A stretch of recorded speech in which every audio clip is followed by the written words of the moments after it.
Place maintenant au focus avec un reportage en marge du défilé qui s'est déroulé à Paris en ce 14 juillet. Vous allez voir que l'armée va de plus en plus au contact des civils. C'est notamment le cas avec l'organisation de stages dédiés aux salariés, aux cadres et même aux dirigeants d'entreprise. Un programme de gestion de crise appelé Smart Challenge qu'ont suivi Dorothée Oliéric et Philippe Maire.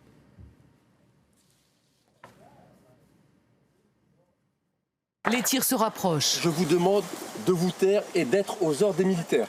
On va partir et on va aller sur la gauche, d'accord? Allez, top départ! Les commandos de l'air encadrent le groupe. Il faut quitter les lieux au plus vite. Ok, occupez-vous les gars! Ce n'est qu'un exercice, mais ils ont le sentiment de se retrouver en pleine guerre. L'ennemi neutralisé, ils embarquent dans un avion militaire de transport. L'évacuation n'a duré que quelques minutes. À bord, la tension retombe.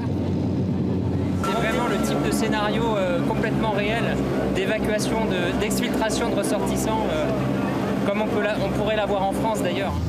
Tout a commencé 3 heures plus tôt. Nous sommes dans une salle de séminaire, chefs d'entreprise, ingénieurs, élus ou encore avocats, avec des présentations plus ou moins classiques. Ça fait 15 ans que je suis avocate et donc je fais un métier qui n'est pas très sérieux. Donc je voulais faire quelque chose de très sérieux avec le Smart Challenge, jouer à cache-cache dans la forêt, jouer à la dinette. Ils sont tous volontaires pour le Smart Challenge, un stage organisé par l'armée de l'air, objectif la gestion de crise. Ce qui fait la différence entre un manager et un leader, c'est bien la gestion de crise. Le chef, le leader se révèle en gestion de crise. Tout va se jouer sur le mental. 5. Garde à vous. 2 colonnes face au capitaine. 1, 2, 3, 4. Allez, on revoit. Ok. Allez, va taper dans les mains, Réoriente-toi. Ok, va boire un bon coup, c'est pas mal ça les gars. Allez. C'est du caviar, c'est énorme. Et dans quelle mesure ça va vous servir dans votre boulot? Moi je vois bien la concentration. L'objectif, il parle du canal du regard. Donc si on définit une vision, un objectif, être dessus et penser à ramener les autres dessus. Fin de la première journée et arrivé au fort de Montmorency. L'armée de l'air, c'est super. Il n'est pas loin de 2 heures du matin.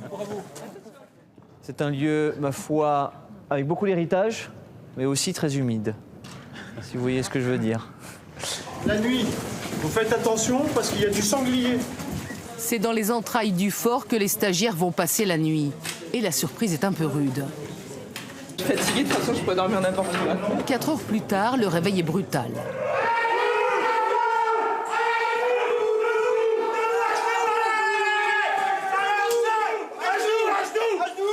Les commandos simulent une prise d'otage. Dany et Yann sont emmenés, manu militari. Main sur la tête. Mais qui ne percute pas, main sur la tête. Ce qui était impressionnant, c'était de voir les copains à genoux déjà avec les mains sur la tête. Prêts pour la journée. Pareil? Pareil, ouais. Ça se voit pas encore trop.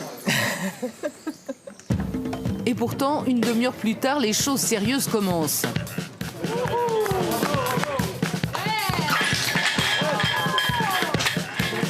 Les militaires leur apprennent à se surpasser et surtout à gérer le stress.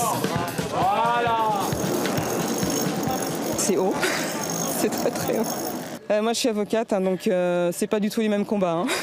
On combat pas du tout avec la nature, avec les câbles et tout ça. Je combat qu'avec les codes. Cette séquence, nous la filmons avec une caméra infrarouge. Les stagiaires ne voient absolument rien. C'est le noir le plus complet et les peurs qui vont avec. Ça lie un groupe, parce que c'est vachement lié sur la communication et la cohésion.